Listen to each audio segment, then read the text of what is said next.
여호와께서 시내산에서 오시고 세일산에서 일어나시고 바란산에서 비추시고 1만 성도 가운데 강림하셨고 그의 오른손에는 그들 위에 번쩍이는 불이 있도다. 여호와께서 백성을 사랑하시나니 모든 성도가 그의 수중에 있으며 주의 발 아래에 앉아서 주의 말씀을 받는도다. 어제나 오늘이나 영원토록 변함이 없으신 하나님 아버지, 한 주간 세상에서 사는 동안에는 세심한 손길로 지도하시며 우리의 발이 실족하지 않도록 인도하셨다가 오늘 거룩한 주일 하나님의 은혜를 기억하며 기쁨으로 예배드리게 하시니 감사를 드립니다. 예배한 이 시간 세상의 모든 걱정과 근심 내려놓게 하시고 오직 하나님을 신뢰하여 새 힘을 얻게 하여 주옵소서. 예배의 주관자가 되시는 예수 그리스도의 이름으로 기원하옵나이다. 아멘.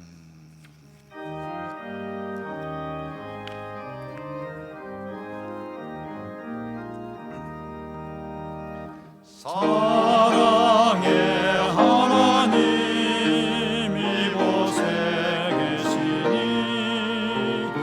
주 영광이 성전에 가득히 넘치네. 거룩한 주님 앞에 죄인된 우리를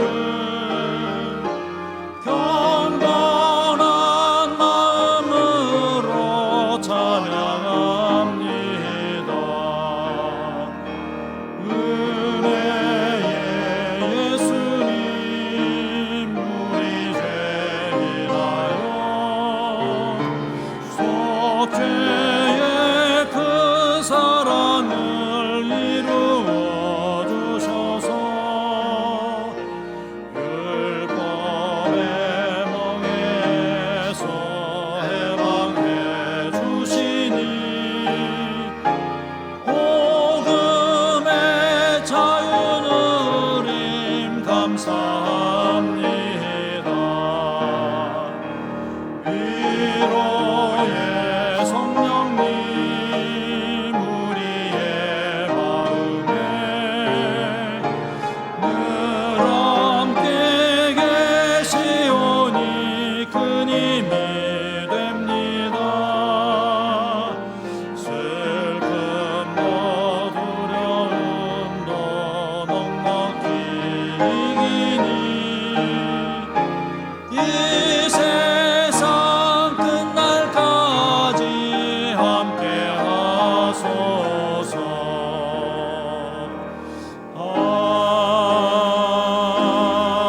아멘.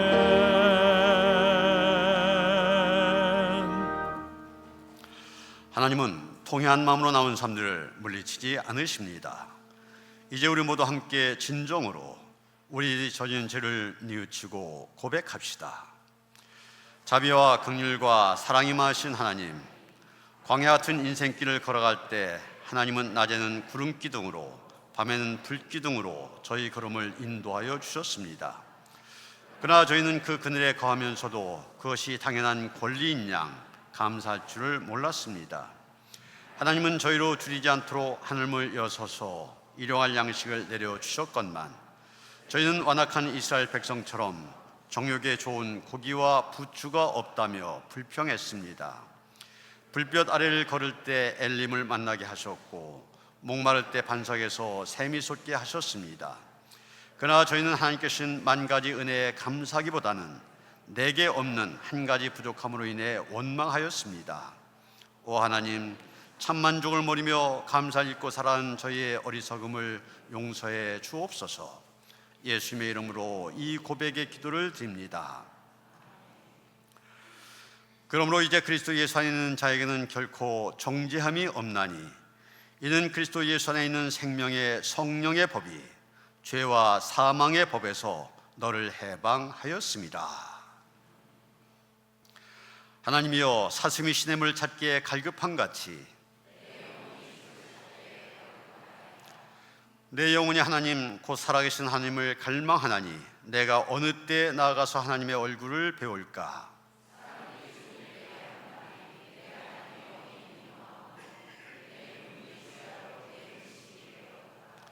내가 전에 성의를 지키는 무리와 동행하여 기쁨과 감사의 소리를 내며 그들 하나님의 집으로 인도하였더니 이제 이 일을 기억하고 내 마음이 상한도다.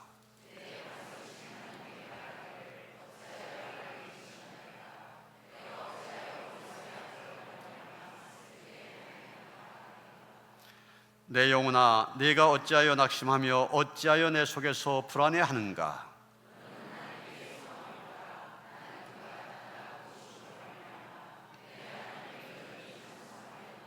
아멘.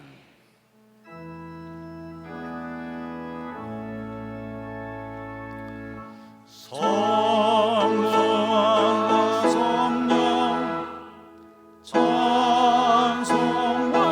영광 돌려보내세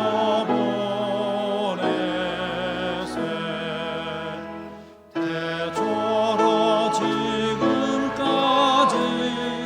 또 영원 무궁토록 성삼위께 영광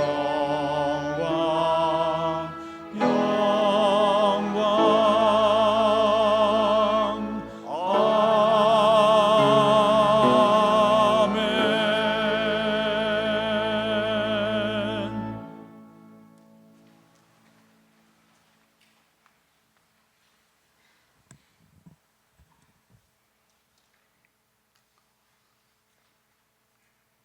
새로운 결심과 각오로 새해를 시작했는데 어느새 한 해의 절반을 보내고 있습니다. 상반기를 지켜주시고 이끌어주신 에벤에셀의 우리 하나님께 존귀와 영광과 찬송을 올려드립니다. 때이른 무더위가 찾아왔고 어느 해보다 더울 거라는 폭염경보와 반갑지 않은 장마 소식, 멀리서 들려오는 지구촌의 전쟁 소식들이 우리들의 마음을 무겁게 하지만 우리는 기도할 수 있음에 감사합니다. 전 정부의 대통령께서 임기를 마치지 못하고 새로운 정부가 출범하는 나라의 위기도 있었지만 하나님께서 인정하지 않는 권력은 없다 하였사오니 대통령과 보좌하는 참모들, 강요들, 모든 여야 국회의원들이 개인의 명예와 권력, 돈에 눈물지 않고 오로지 나라와 민족을 위해 일하는 일꾼들이 세워지기를 간절히 기도드립니다. 그러기 위해서는 먼저 믿은 우리 주님의 자녀들이 세상 사람들에게 본이 되는 삶의 모습들을 보이고 나라와 민족을 위해서 늘 기도에 힘쓰는 믿음의 용사들이 다 되게 하옵소서. 다음 세대에 살기 좋은 아름다운 나라를 물려줄 수 있는 믿음의 선조가 되기를 원합니다. 너희의 생각과 나의 생각은 다르다고 말씀하시는 주님, 우리의 의식 속에 자리 잡은 어리석음을 내려놓고 온전히 하나님께만 시선을 맞추는 겸손함을 허락하여 주시옵소서. 7월 초에 있을 해외 선교, 중고등부의 해남 땅끝 선교, 각 교회 학교들의 여름 행사가 주님의 은혜 가운데 잘 맞춰짐으로 한 단계 더 성숙해지는 믿음의 공동체가 되게 하옵소서. 이 시간도 하나님 말씀 선포하실 담임 목사님께 영육간의 강건함과 성령 충만의 은혜를 주셔서 마음에 갖가지 무거운 짐을 지고 성전에 오른 성도들의 갈급함이 시원하게 해갈되게 하옵소서.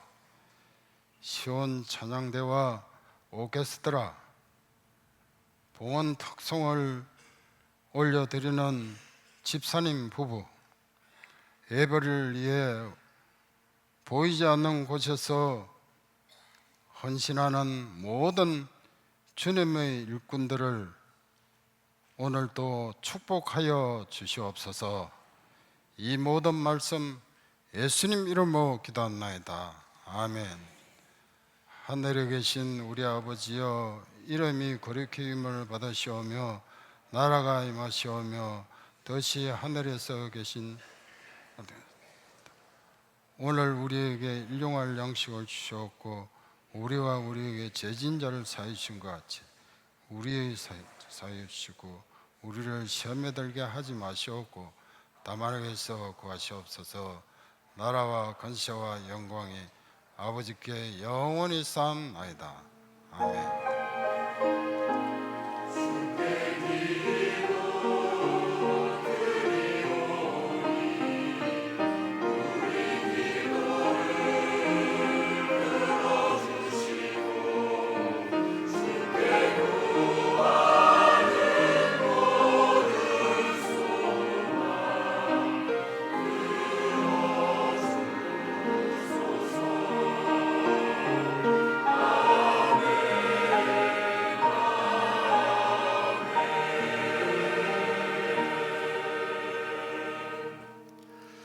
오늘 우리에게 주신 하나님의 말씀 열왕기상 19장 1절로부터 10절까지의 말씀입니다. 구약성경 549쪽입니다.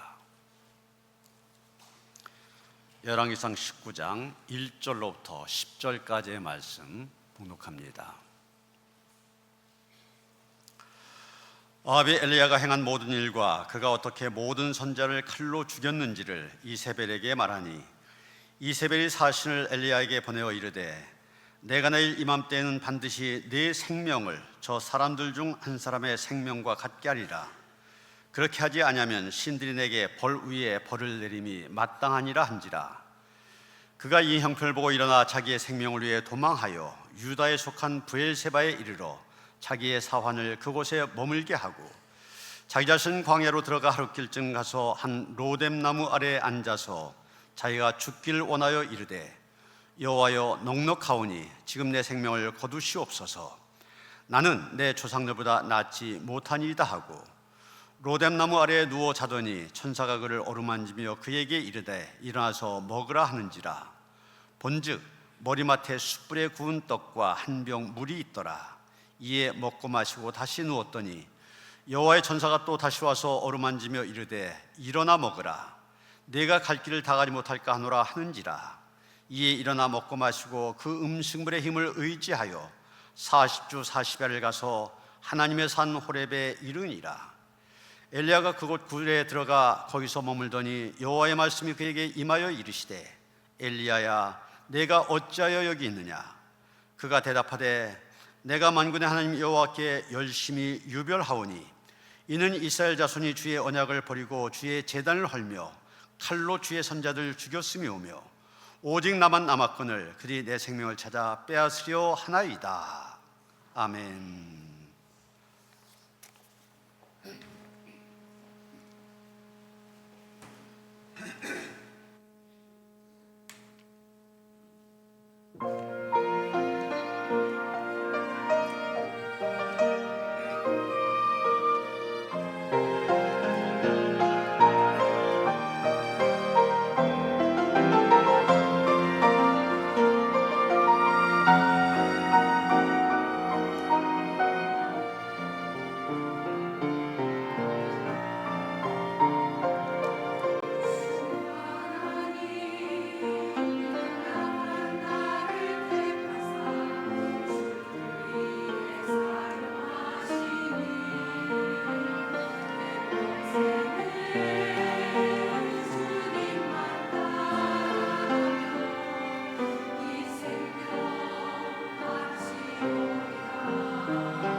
할렐루야.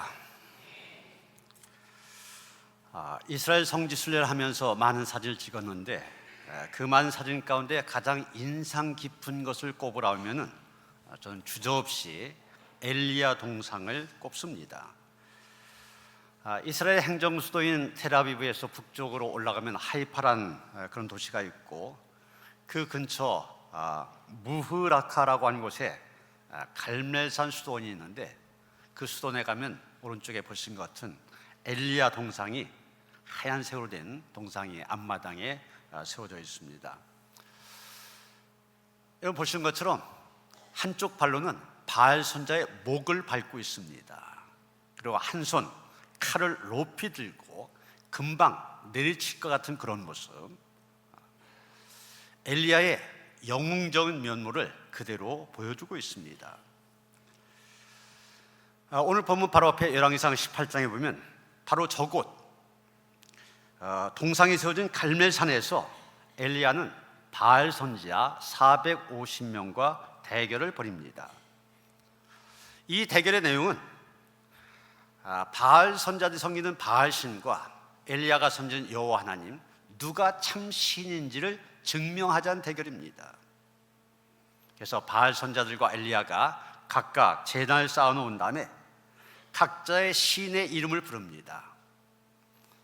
그럴 때 그 부름에 응답하여 불로 응답하는 신이 참된 신이다, 이것을 증명하는 대결입니다. 당연히 엘리야의 제단에 불이 임하여 엘리야가 이 대결에서 승리하게 됩니다. 승리한 엘리야는 바알 선자 450명을 이스라엘 평야에 있는 기손 시내로 끌고 와서 다 죽여버립니다. 그리고 열왕기상 18장에는 이 사건에 이어진 또 하나의 사건이 나옵니다.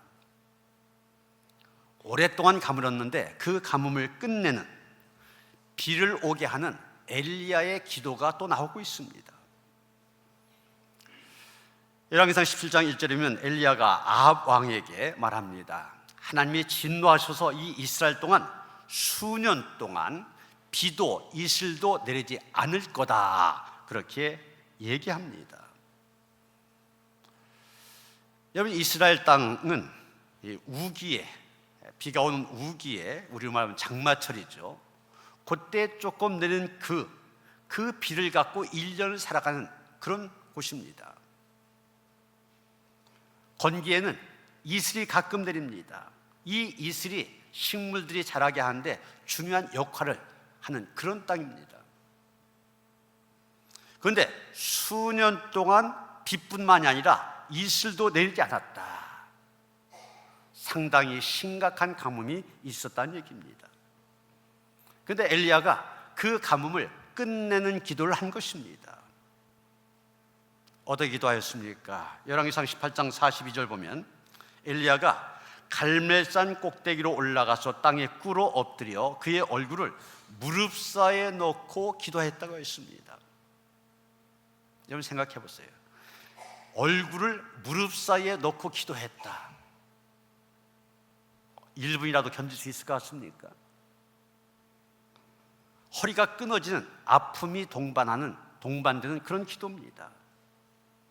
그 기도를 7번이나 했다고 했어요. 엘리야의 기도가 얼마나 간절했는지를 보여주는 얘기입니다. 그래서 결국 엘리야가 기도한 후 오랜 가뭄을 끝내는 비가 오게 됩니다. 우리는 이 두 가지 사건을 보면서 가슴이 후련해지는 그런 느낌을 갖게 됩니다. 바알 선자 450명과 홀로 싸우는 신앙적인 영웅의 모습을 볼 수가 있고, 비를 내릴 수 있게 하는 능력의 기도를 드리는 영적 거장의 모습, 우리는 엘리야에게서 보게 됩니다. 그런데 그런 그가 바로 그 다음 장인 19장 오늘 본문에 이르러서는 너무나 다른 모습을 보여주고 있습니다. 오늘 본문에 나오는 엘리야의 모습 여러 가지로 표현합니다. 낙심한 엘리야, 실망한 엘리야, 지친 엘리야, 좌절한 엘리야, 비겁해진 엘리야, 사명을 포기한 엘리야, 절망에 빠진 엘리야, 자포자기에 빠진 엘리야, 허탈감에 빠진 엘리야, 이 모든 것을 나타내는 말로 저는 친채란 말이 적합할 것 같아서 친채란 용어를 썼습니다. 침체에 빠져있는 엘리야, 이것은 우리가 생각하는 영웅의 모습이 아닙니다. 그런데 여러분, 우리가 분명히 알아야 될 사실이 있습니다. 우리는 엘리야에게서 영웅적인 모습을 보긴 하지만 엘리야는 영웅이 아니라는 사실입니다. 그리고 성경은 영웅들에 대해서 이야기한 것이 아니라 우리와 똑같은 사람들에 대해서 이야기하고 있다는 것입니다. 우리와 똑같은 한계를 가졌고 우리와 똑같이 연약함과 실패를 경험한 그런 사람들의 이야기, 그 이야기가 기록된 것이 바로 성경입니다. 그들이 어떻게 하나님께 부르심을 받았고 어떻게 하나님의 은혜로 회복되었고 어떻게 하나님의 손에 붙들려 쓰임을 받았는지 성경은 이것을 기록하고 있습니다.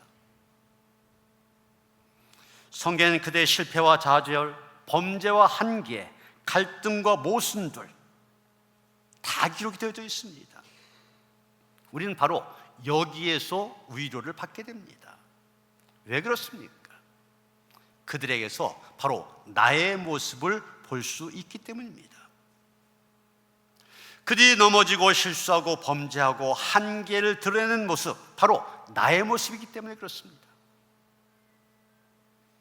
그러면서 거기에서 해결 방법을 찾을 수가 있습니다. 그들이 어떻게 해서 다시 일어설 수 있었는지, 어떻게 변화가 되었는지, 어떻게 그들의 문제가 해결받았는지 이것을 보면서 우리 문제에 대한 해결의 길을 찾게 된 것입니다. 이제 오늘 본문으로 들어가 봅니다. 1절에 보면 지금 말씀드린 것처럼 18장에서 엘리야가 갈멜산에서 바알 선지자들 450명과 대결해서 승리했지 않습니까? 그리고 또 오랜 감을 끝내는 기도를 합니다. 바로 그 일이 있은 다음에 아합 왕이 어떤 행동을 했는지 오늘 본문에 기록이 되어져 있습니다. 아합 왕은 그런 일이 있은 다음에 하나님의 역사 아닙니까? 그것을 경험하였다면 온 백성 하나님 앞에 회개하고 바로 서게 하도록 해야 되는데 아합 왕은 정반대의 길을 선택합니다. 자기 부인 이세벨에게 저 엘리야라고 하는 사람이 갈멜산에서 바알 선지자 450명을 죽였다고 보고합니다. 이에 분노한 이세벨이 엘리야에게 사람을 보내어서 내일 이맘때 너를 죽일 것이라 전가를 보냅니다. 여러분, 이 말 들은 엘리야 어떻게 반응하였습니까? 3절에 보면 그가 이 형편을 보고 일어나 자기의 생명을 위해 도망하여 유다에 속한 브엘세바에 이르러 이렇게 말하고 있습니다. 이세벨의 말을 듣고 겁을 먹은 엘리야 목숨을 부지하기 위하여 도망을 칩니다. 어디까지 도망을 쳤냐? 이 갈멜산은 북이스라엘 땅에 있거든요. 북쪽입니다. 남유다의 맨 아래에 있는 데가 브엘세바입니다. 거기까지 도망을 쳤다고 그랬어요. 그리고 4절에 보면 로뎀나무 아래에서 죽기를 청합니다. 5절에 보면 기진맥진하여 잠드는 처량한 모습을 보여주고 있습니다. 이런 모습들 우리를 당황하게 만들지 않습니까? 실망하게 하지 않습니까? 어제의 영웅이 하루아침에 이렇게 연약한 모습을 보이다니 어이없게 생각되어지기도 합니다. 그 뜨거운 믿음과 열정으로 헌신적인 사역을 하던 엘리야가 하루아침에 갑작스러운 탈진과 침체에 빠지다니 이런 엘리야의 변화된 모습 이해가 되지 않습니다. 어떻게 한 인물의 삶이 이 짧은 시간에 이런 극과 극의 모습을 볼 수 있을까 궁금해지는 부분이기도 합니다. 그런데 여러분, 우리가 살다 보면 그런 경우 있을 수 있다. 이게 우리의 경험 아닙니까? 여러분, 목회자로서 평생 목회하며 성전을 건축한다고 하는 건 얼마나 영광스러운 일입니까? 그런데 많은 교회에서 성전 건축이라고 한 그 큰 일을 한 다음에 오히려 목사님이 교회를 떠나는 경우가 종종 있습니다. 성전 건축 하려면 어떻게 지어야 될까 세세한 부분 신경 써야 될 뿐만이 아니라 대개 교회가 재정이 준비되어서 건축 시작하지 않잖아요. 그 다음에 늘 건축비에 쪼달립니다. 성전을 건축하는 일에 매이다 보니 오히려 영적으로 크게 침체가 되어서 성전 건축이라고 하는 성공적인 일을 마친 다음에도 큰 일을 한 다음에도 떠나게 되는 것입니다. 때로는 목회라고 하는 것이 성도의 삶을 변화시킨 것인데 수십 년 동안 노력했지만 그 노력이 헛수고로 느껴질 때 또 허탈감을 느끼기도 합니다. 이런 탈진과 침체라고 하는 것 비단 목회자들에게만 나타난 것이 아닙니다. 일반 성도들에게서는 볼 수가 있습니다. 교회에서 열심히 봉사하시던 분들이 갑작스런 탈진과 침체에 빠지는 것을 봅니다.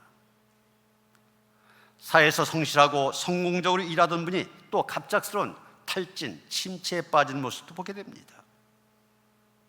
겉으로 볼 때는 전혀 문제 없이 잘 살 거라고 생각했던 분이 갑작스럽게 또 탈진과 침체에 빠지는 그런 모습도 보게 됩니다. 여러분, 오늘 성경에 나오는 엘리야의 모습, 사실 우리의 삶 가운데 우리도 경험할 수 있는 그런 일들입니다. 우리 역시 그 크기와 정도는 다를 수 있지만 겪을 수 있는 그런 일입니다. 그러게 우리는 엘리야 처지를 이해할 수 있게 됩니다. 그러면서 이 엘리야가 그 탈진과 침체에서 어떻게 벗어났는가 그 과정을 살펴보면서 그와 유사한 경험을 하고 있는 우리에게도 적용할 수 있는 교훈들을 함께 찾아보고자 하는 것입니다. 4절 말씀을 보면 이제 브엘세바에 이른 엘리야 홀로 하룻길을 걸어서 광야로 들어갑니다. 이 광야는 유다 남쪽에 있는 네게부 광야를 말하는데 광야에는 나무라고 할 수 있는 것들이 별로 없습니다. 오아시스가 있는 곳이야 당연히 나무가 많이 있지만 그렇지 않은 일반적인 네게부 광야에서는 나무를 거의 찾아볼 수 없습니다. 그런 광야에 드문드문 눈에 띄는 나무가 바로 로뎀나무입니다. 이 로뎀나무 욥기 30장 4절에 보면 뱃살이 이렇게 번역되어 있습니다. 여러분 보시는 것처럼 이 로뎀나무 사막에서 자라는 키가 낮고 그러면서 가지가 많은 관목의 일종입니다. 이름은 멋있지만 실제로는 볼품이 없는 나무입니다.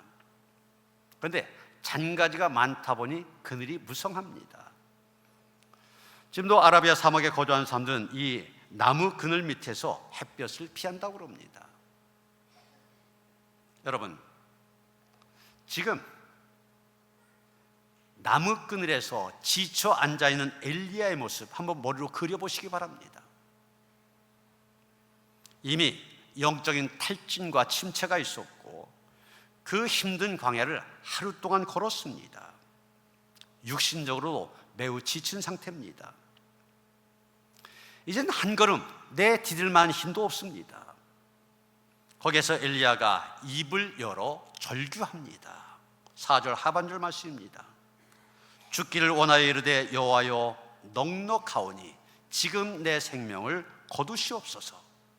나는 내 조상들보다 낫지 아니하나이다. 기도의 형태로 되어 있지만 이건 기도가 아닙니다. 탄식이고 절망이고 절규입니다. 더 이상 이렇게 살고 싶지 않다는 것입니다. 죽고 싶다는 것입니다. 그러니 차라리 죽여달라는 것입니다.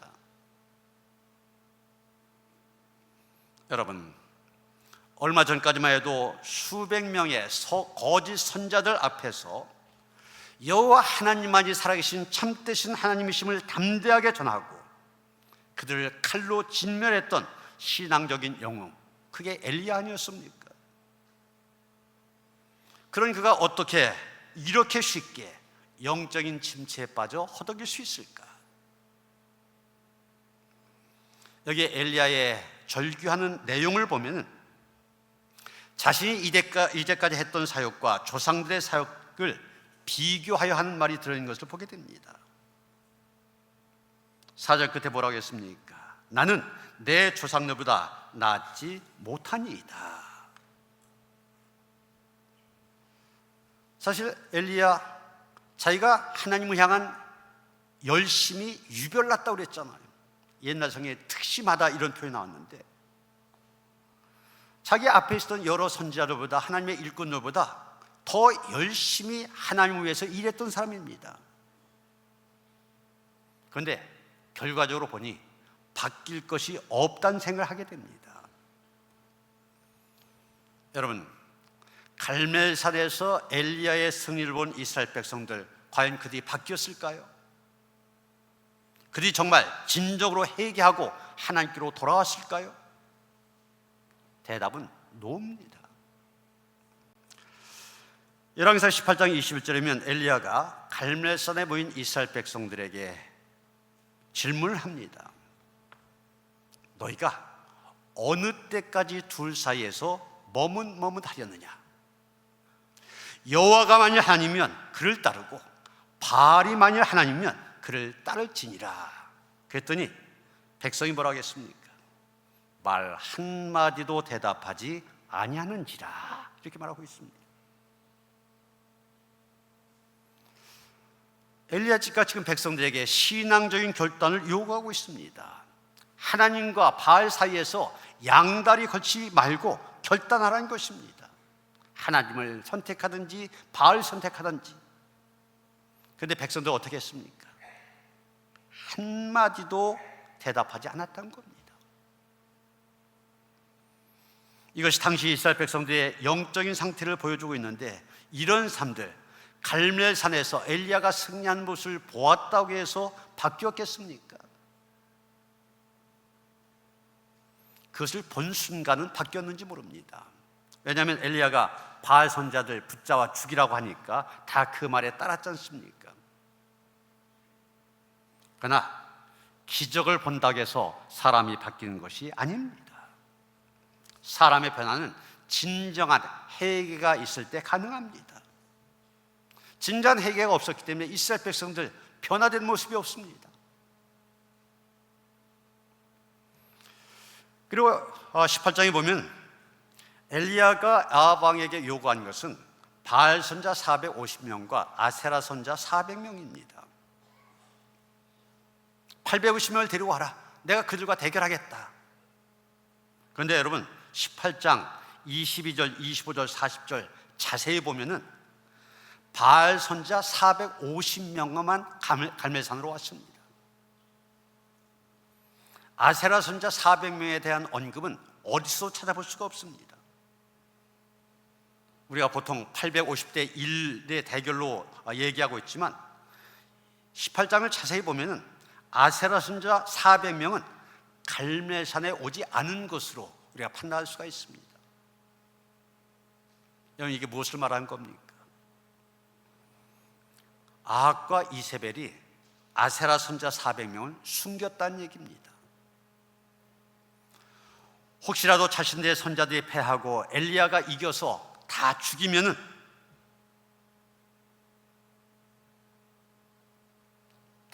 안 될 것 같다는 그런 이제 걱정이 생겨가지고서 바알 선자 450명만 보내고 나머지 절반 아세라 선자 400명은 보내지 않은 것입니다. 그래서 그 아세라 선자들은 살아남을 수 있었습니다. 여러분, 무엇을 말하는 것입니까? 이스라엘 상황은 달라지지 않았다는 것입니다.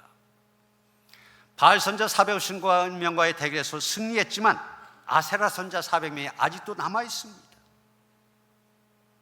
아세라는 바알의 부인신입니다. 아내신. 그래서 바알 선지자나 아세라 선지자 같은 부류의 사람들입니다. 이처럼 백성들을 우상숭배로 이끄는 아세라 선지자 400명이 살아있는데 이스라엘 백성들 변하겠습니까? 전혀 변화된 모습을 보이지 않습니다. 거기에다가 이세벨이 내일 이맘때 널 죽이겠다 협박을 합니다. 바뀐 것이 전혀 없었습니다. 엘리야가 지금 영적인 탈진과 침체에 빠진 것은 단순히 이세벨의 협박 그 하나 때문만이 아닙니다. 바뀐 것이 없었기 때문입니다. 자기 자신은 혼신을 다해 일했습니다. 갈멜산에서 죽으면 죽으리라 이런 심정으로 목숨을 걸고 바알 선지자들과 대결했습니다. 이전의 선지자들보다 더 열심히 더 파워풀하게 사역하였지만 결과적으로 얻은 것은 없었고 변한 것도 없었던 것입니다. 그래서 지금 엘리야는 자기가 이제까지 했었던 모든 일들 실패한 거다, 헛수고에 그쳤다, 이렇게 생각하게 된 것입니다. 그리고 자기는 여전히 홀로 외롭게 싸우고 있다, 이것이 너무나 힘들게 느껴졌습니다. 이런 것들이 엘리야로 하여금 하루아침에 영웅에서 탈진과 침체에 빠진 실패자로 만들어버린 것입니다. 여러분, 이게 엘리야만의 이야기입니까? 우리 가운데 이런 경험하신 분들 없습니까? 난 나름대로 성심껏 최선을 다해 무언가를 했는데 결과적으로 보면 아무것도 달라진 것이 없습니다. 돌아보니 이루어놓은 것도 없습니다. 오히려 내 주위에 있는 사람들에게, 가족들에게, 공동체에 아무런 도움도 되지 않고 거침돌만 된다는 생각, 이런 경험들 없으십니까? 엘리야는 지금 극심한 육체적인 탈진과 침체에 빠져 있습니다. 그렇게 화덕에다가 지쳐서 로뎀나무 아래에서 잠을 자게 됩니다. 실제로 이런 경험들이 있으실지 모르겠는데 극심한 탈진과 침체에 빠지게 되면 우울증 증세까지 나타나게 됩니다. 그 우울증 증세 가진 분들, 그런 일들이 있지 않습니까? 한동안 잠을 이루지 못해요. 어느 순간부터는 아무 일도 하지 않고 잠만 잡니다. 엘리야에게 지금 이런 모습이 보여주고 있는 겁니다. 이런 극한 탈진과 침체, 심지어는 우울증을 보이고 있는 엘리야에게 하나님께서 어떤 반응을 보이십니까? 사실 오늘 우리가 주목하고자 하는 부분이 바로 이 대목입니다. 하나님께서 엘리야를 어떻게 대하시냐는 겁니다. 하나님께서는 과거를 돌아오면서 실패감과 좌절감에 사로잡혀 사기를 잃고 잠만 자고 있는 엘리야 그냥 내버려 두셨습니까? 그런 엘리야 책망하시면서 더 이상 내 일꾼으로 쓰지 않겠다 말씀하셨습니까? 하나님의 사람이라고 하는 자가 이것밖에 안 되느냐, 이러고도 내가 무슨 하나님의 선자라고 할 수 있느냐 꾸짖으셨습니까? 이제 내가 해야 될 일 다 끝났으니 내 소원대로 내 생명을 거두겠다 그러셨습니까? 아닙니다. 엘리야의 하나님은 그런 하나님이 아니십니다. 우리의 하나님 결코 그런 하나님이 아니십니다. 하나님 어떻게 하셨습니까? 5절을 봅니다. 로뎀나무 아래에 누워 자더니 천사가 그를 어루만지며 일어나서 먹으라. 엘리야는 먹고 자고 난 후에 새 힘을 얻었습니다.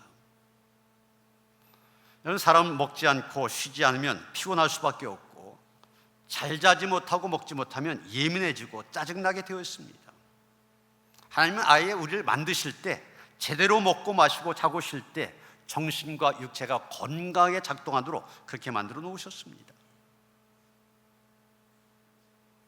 여기 천사가 그를 어루만지며 그랬지 않습니까? 격려한다는 의미가 있습니다. 이런 격려라고 하는 건 분발시킨다 이런 뜻이지 않습니까? 격려라고 하는 것은 잠재되어 있는 의욕과 용기를 불러일으키는 역할을 합니다. 지금 아이들 재미있는 그 장난감들이 너무나 많죠. 저희 어릴 때만 해도 그런 장난감들이 없다 보니까 재미있는 놀이 가운데가 팽이 치는 거였습니다. 팽이를 쳐보신 분들 한번 생각해 보세요. 팽이가 돌아가다가 넘어지려고 합니다. 그때 어떻게 합니까? 조금만 더 쳐주면 계속 돌아갑니다. 이게 바로 격려입니다. 쓰러지려고 할 때 조금 더 도와줘서 잘 돌아가게 만드는 것, 이게 격려입니다. 사도 바울은 데살로니가 교회에 너희의 믿음의 역사와 사랑의 수고를 끊임없이 기억한다고 격려하였습니다. 빌보 교회를 향하여서는 내 괴로움에 동참하였으며 나의 쓸 것을 보내었도다 격려하였습니다. 예수님도 나다나엘을 향하여서 내 속에는 간사한 것이 없다고 격려하였습니다. 자코리아라는 사이트가 있는데 거기에서 당신에게 가장 격려가 된 말이 무엇입니까? 이런 질문을 하였습니다. 이 질문에 여러 가지 대답이 나왔는데 가장 많이 나온 단어, 아직 당신에게 희망이 있습니다. 당신은 혼자가 아닙니다. 이런 말이라고 합니다. 격려는 어린이에게만 필요한 것이 아닌 모든 사람, 특히 가족과 성도, 가까운 이웃에게 사랑과 선행의 격려가 필요합니다. 영적으로 침체되고 낙심될 때 큰 거 필요 없습니다. 식사 잘 하십니까? 어떻게 지내십니까? 밤에 잘 주무십니까? 이 작은 관심과 격려가 큰 용기를 줍니다. 요즘같이 힘들 때 따뜻한 격려의 말 한마디 큰 힘이 되어집니다. 히브리서 10장 24절에 보면 서로 돌아보아 사랑과 선행을 격려하며 그랬는데 사랑과 선행을 격려함으로 새 힘을 얻어 우리 안에 있는 침체를 이길 수 있어야만 됩니다. 마지막 한 가지, 엘리야는 자기가 혼자가 아니라는 사실을 알게 되었을 때 침체 자리에서 일어설 수 있었습니다. 엘리야에게 고질병이 하나가 있었는데 그 병이 무엇이냐? 나 홀로 병입니다. 나 홀로 병. 엘리야는 나 혼자란 말 자주 했어요. 18장 22절에 보면 엘리야가 백성에게 이르되 여호와의 선지자는 나만 홀로 남았으나 바알의 선지자는 450명이로다. 나 혼자라고 그랬습니다. 오늘 보면 10절에 보시면 또 그리고 이어지는 14절에 똑같은 말이 반복되어 나옵니다. 내가 만군의 하나님 여호와께 열심히 유별하오니 이는 이스라엘 자손이 주의 언약을 버리고 주의 제단을 헐며 칼로 주의 선자들 죽였음이오며 오직 나만 남았거늘 그들이 내 생명을 찾아 빼앗으려 하나이다. 나 혼자 나만, 이게 바로 나 홀로병, 엘리야가 갖고 있었던 고질병입니다. 여러분, 이런 병을 갖고 있으면 제대로 일을 할 수가 없습니다. 그런데 이런 고질병에 걸려있는 엘리야에게 하나님께서 뭐라고 하십니까? 본문 좀 뒤에 18절에 보면 이렇게 말합니다. 그러나 내가 이스라엘 가운데 7,000명을 남기리니. 이 한 방의 말씀으로 엘리야의 고질병 깨끗하게 고쳐주셨습니다. 사람은 나 혼자라고 생각할 때 약하게 되고 침체에 빠지게 됩니다. 나 혼자 봉사하고 나 혼자 기도하고 나 혼자 믿음을 지킨다고 생각할 때 낙심하고 침체에 빠지기 쉽습니다. 그러나 우리가 알아야 될 것은 우리가 모르는 많은 믿음의 삶들이 우리와 동일하게 주님의 나라를 위하여 헌신하고 충성하고 있다는 사실 기억해야만 됩니다. 엘리야는 타인과 비교하며 내가 열심히 수고했지만 열매가 보이지 않자 자책하며 침체에 빠졌지만 하나님의 격려를 통하여 다시 일어설 수 있었습니다. 엘리야는 내가 혼자가 아니라 7,000명이 남아있다, 이 사실을 알고 일어설 힘을 얻었습니다. 그래서 사명의 길로 힘차게 달려갈 수 있었습니다. 여러분, 우리는 홀로 인생을 산 것이 아닙니다. 주님께서 말씀하셨습니다. 내가 세상 끝날까지 너희와 항상 함께 있으리라. 우리가 지금 처해 있는 상황이나 연약함 때문에 자책하지 말고, 아직도 주님의 나라를 사랑하고 섬기는 자들이 수없이 많다는 사실을 알고 그 가운데서 힘을 얻어 우리의 지금의 상황들, 침체를 딛고 일어서는 그런 성도들 되어주시기를 주님의 이름으로 축원합니다. 하나님, 신앙적인 영웅의 모습도 보였지만 금방 연약한 모습을 보인 엘리야에게서 우리의 모습도 보게 됩니다. 우리도 성공을 경험하였지만 금방 실패 속에서 낙심하고 침체에 빠진 적이 얼마 많이 있었는지 모릅니다. 엘리야를 통하여서 엘리야에게 하나님께서 격려하셨던 것처럼 그 하나님께서 우리를 찾아오셔서 격려하시며 또한 우리에게 7,000명을 남겨주셨음을 기억하면서 함께 협력하여 동역하여 이 어려움을 이길 수 있게 하시고 승리자로 엘리야처럼 우뚝 설 수 있도록 함께 하시옵소서. 예수 그리스도 이름 받들어 기도하였사옵나이다. 아멘.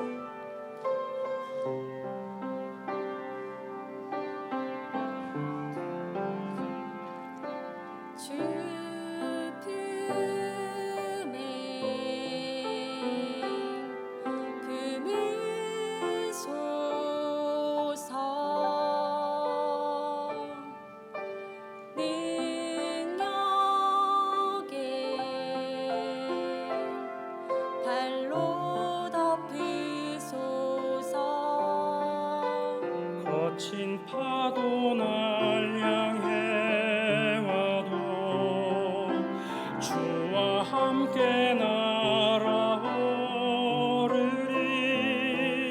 폭풍 가운데 나의 영혼 잠잠하게 주를 보리라.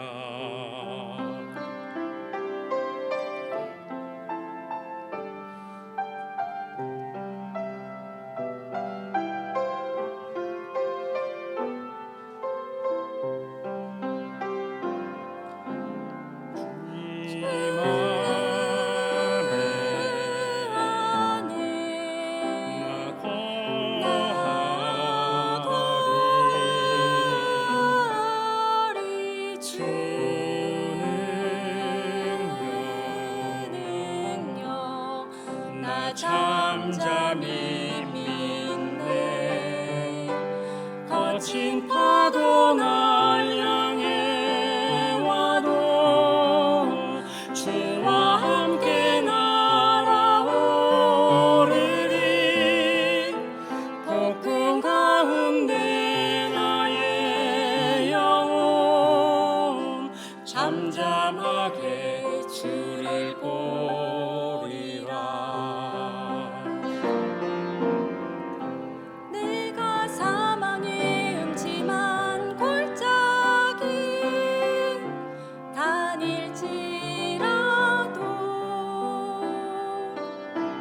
주께서 나와 함께 하시니 두려움 전혀 없네. 주 품에 품으소서.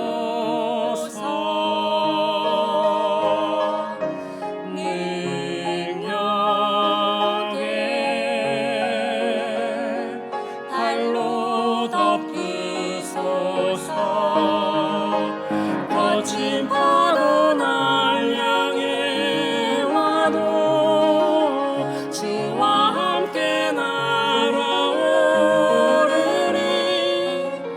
폭풍 가운데 나의 영혼 잠잠하게 주를 보리라.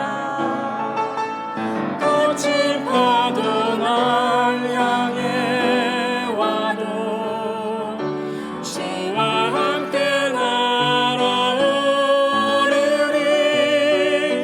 폭풍 가운데 나의 영혼 잠잠하게 주를 보리라. 잠잠하게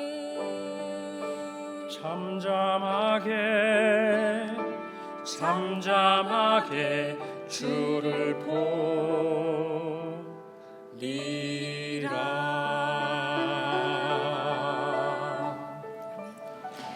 아멘. 엘리야의 하나님을 나의 하나님으로 고백한 성도들이 하나님 전에 나와 영과 진로 예배를 드립니다. 그 하나님의 임재를 경험하는 시간이 되어지기를 원합니다.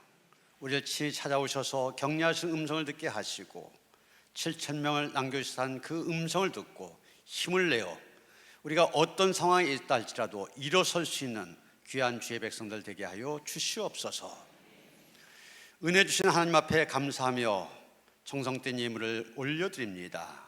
기뻐 받아 주시옵시고 드린 손길들 그 가정과 자녀들 생업을 축복하여 주셔서 하나님께 주신 풍요함이 넘치는 성도들의 삶이 되게 하여 주시옵소서. 하나님 손에 올려졌습니다. 친히 축사하시사 쓰여진 곳곳마다 하나님의 존귀한 이름이 널리 알려져서 그 하나님 앞에 무릎 꿇는 인생들이 많아지는데 쓰여지길 원하며 우리 주 예수 그리스도 이름 받들어 간절히 축원하며 기도하옵나이다. 아멘.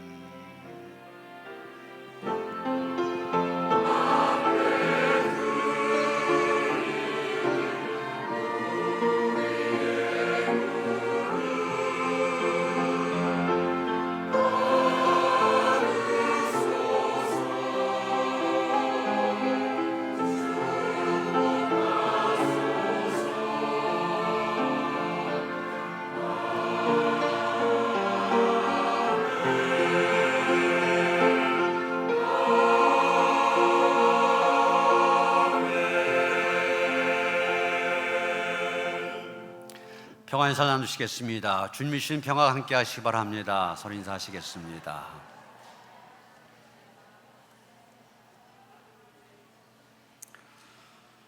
이제 다음 주일이 지난 월요일부터 6월 30일부터 7월 7일까지 캄보디아 의료 및 문화선교를 가게 됩니다. 이번엔 청년들 14명이 참석해서 전체 25명 많은 인원들이 가게 됩니다. 우리가 단기 선교사 이제 다음 주 파송도 하게 되었지만 가서 직접 선교하신 분들도 있지만 나머지 교인들 보내는 선교사가 되어지기를 원합니다. 보내는 선교사 다른 거 아닙니다. 기도의 후원이 가장 커요. 이제 내려가시면 1층 로비에 기도 부스를 만들어 놨습니다. 그래서 기도 카드를 나누어 드리고 또 배지도 나누어 드릴 캄보디아 선교 배지도 나누어 드릴 텐데 요 선교가 끝날 때까지 배지들 다 달고 다니시면서 서로 보면서 격려하고 기도하셨으면 좋겠어요. 그래서 우리의 기도의 후원을 통하여서 큰 역사가 이루어지는 선교가 될 수 있도록 여러분 방문하셔서 내용도 알아보시고 위에서 기도해 주시기를 부탁을 드립니다. 오늘 오후 소그룹 예배 사역팀별 예배입니다. 이 사역팀별 예배에 잘 모이는 그런 팀들도 있지만 또 안 모이는 그런 팀들도 있어서 이번 달부터는 교육자들이 돌아가면서 각 팀 함께 모이도록 그렇게 할 겁니다. 한 달에 한 번 좀 사역팀별로 모이셔서 함께 같은 제목을 갖고 기도하시고 또 우리가 이 교회에서 지체로서 역할을 감당하기 위해서 어떻게 발전시킬 건가 이런 것도 좀 의논하고 하는 그런 시간들 될 수 있도록 이 사역팀별 예배 활성화될 수 있도록 협력해 주시기를 바랍니다. 노년부 여러분성교학교가 7월 2일부터 2일, 3일 이틀 동안 있습니다. 믿음의 여정 이런 주제를 갖고 시작하는데 미리 준비하셨다가 다 참여하시길 바랍니다. 기술봉사팀이 이제 해남 단기 선교 함께 하려고 그러는데 그 일을 인도하기 위해서 모입니다. 예배 마친 후에 지하식당으로 모여주시길 바랍니다. 유진수 권사님 장녀 윤세연 양 결혼식이 28일 토요일 오후 1시 50분 송도 메리벨리아 셀레스 메리홀에서 있습니다. 교회에서 1시 10분에 출발합니다. 많이 함께 하셔서 축하해 주시길 바랍니다. 다 일어나셔서 336장 찬송하시겠습니다.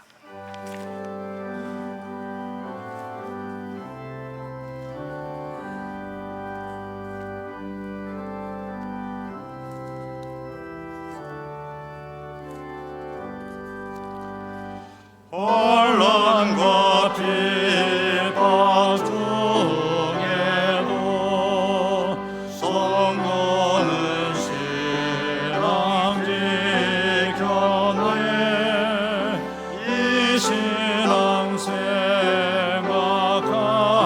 때에 기쁨이 충만하도다.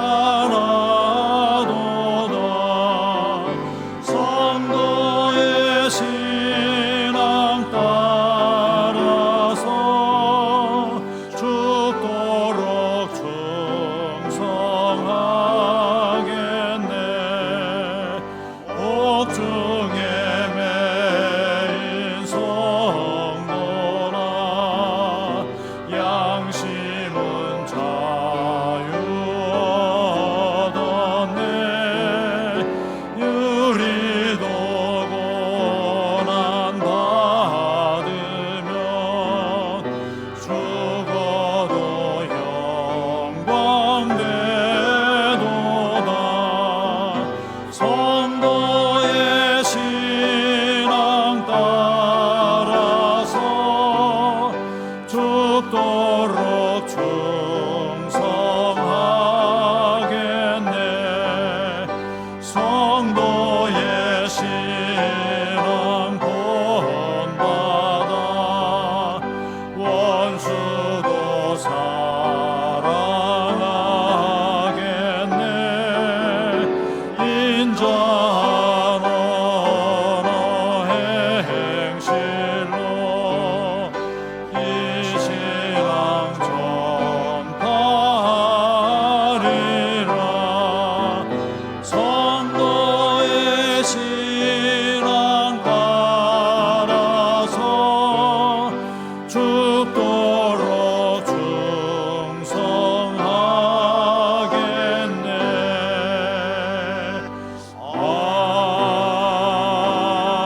아멘.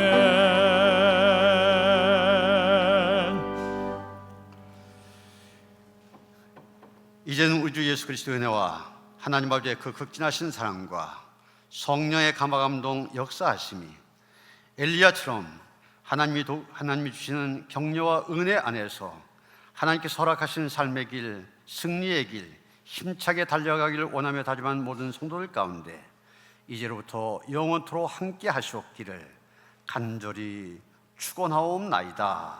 아멘.